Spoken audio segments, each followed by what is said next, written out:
బాలకృష్ణ ఇంటికెళ్లి భారీ షాక్ ఇచ్చారట జూనియర్ ఎన్టీఆర్ బాలకృష్ణ ఇంటికెళ్లి భారీ షాక్ ఇచ్చినట్టుగా తెలుస్తోంది. ఈ విషయాలు ఇప్పుడు సోషల్ మీడియాలో సైతం ఎంతో వైరల్ అవుతోంది. నందమూరి బాలకృష్ణ ఇంటికి వెళ్ళినటువంటి జూనియర్ ఎన్టీఆర్ సడన్ గా సర్ప్రైజ్ ఇచ్చారట.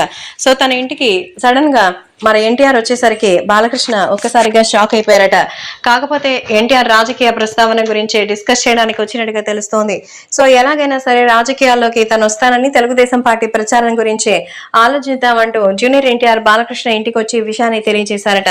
ఎందుకంటే బాలకృష్ణ ఎప్పటి నుంచో జూనియర్ ఎన్టీఆర్ ఇక్కడికి రావాలని ఎదురు చూశారు. కానీ ఆయనకున్నటువంటి కమిట్మెంట్స్ కారణంగా ఆయన్ని బలవంతం చేయలేదు.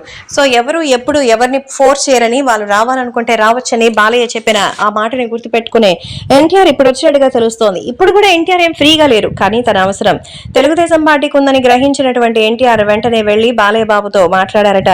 సో తన కోసం ఇలా రావడం, తన కోసం మాత్రమే ఇప్పుడు వస్తానని చెప్పడంతో ఎన్టీఆర్ గురించిన విషయాలు తెలుసుకుని ఎంతో ఎమోషనల్ అయ్యారట నందమూరి బాలకృష్ణ. ఖచ్చితంగా మీరు కోరితే తెలుగుదేశం పార్టీ కోసం నేను ఏం చేయాలో చెప్తే తప్పనిసరిగా చేస్తానని ఈ సందర్భంగా మరి జూనియర్ ఎన్టీఆర్ బాలకృష్ణకి తెలియజేసినట్టుగా సమాచారం. అలాగే బాలయ్య బాబు కూడా ప్రచారాలతో పాటుగా ఎలక్షన్స్ లో పోటీ చేస్తే కూడా బాగుంటుందని సలహా ఇచ్చినట్టుగా సమాచారం. తారకంతా ఉంటే అసలు ఇంత పెద్ద అవసరం వచ్చిండేది కాదని, ప్రస్తుతం తెలుగుదేశం తరపు నుంచి మాట్లాడేటువంటి యూత్ కి ఇన్స్పిరేషన్ గా నిలవాలంటూ సో జూనియర్ ఎన్టీఆర్ ని కోరినారట నందమూరి బాలకృష్ణ.